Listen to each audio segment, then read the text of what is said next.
Hello and welcome to LawSikho. Let's talk about the top 10 news developments for the day under 2 minutes for judiciary aspirants. And we start with the national news first.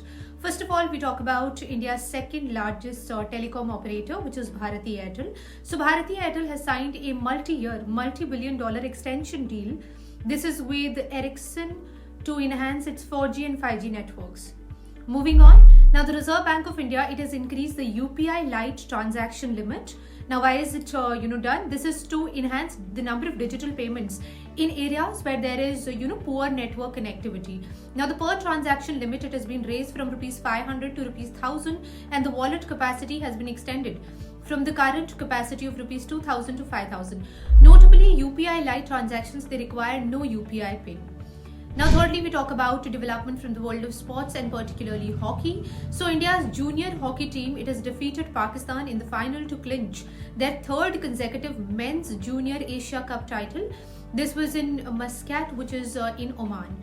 Now, this victory, it marks India's fifth overall title following wins in the years 2004, 2008, then we have 2015 and 2023, and now the current title of 2024. Now, a development from the political upheaval in Maharashtra. So, Devendra Fadnavis, he has been sworn in as the 21st Chief Minister for Maharashtra for a third term.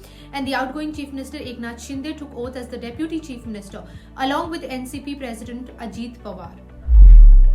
The 16th GRIHA Summit, it began in New Delhi, focusing on accelerating climate action in the built environment. This is to discuss a sustainable urban development. So with 2030 and 2050 climate targets approaching, this summit highlights the need for decarbonizing building sector and fostering climate resilience growth.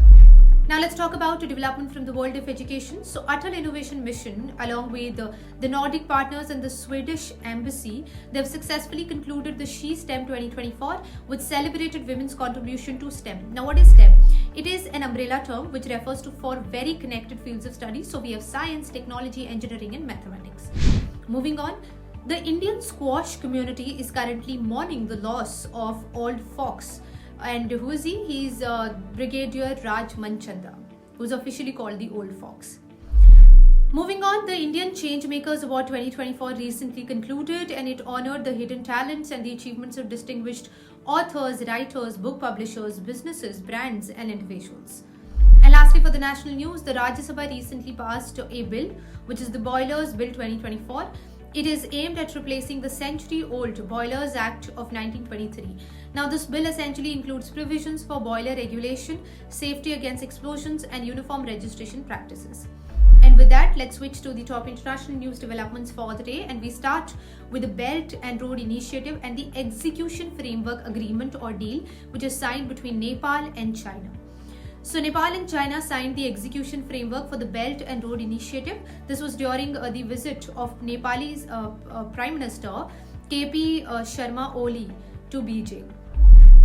Now let's talk about the political upheaval in France. So French lawmakers, they pass a no confidence motion, which essentially has ousted the Prime Minister, the minority government of Prime Minister Michel Barnier after just 3 months in office. Now, this is the shortest tenure in France's 5th Republic since 1958. So, essentially, owing to this no confidence motion, the government and which is headed by the Prime Minister, of course, had to resign.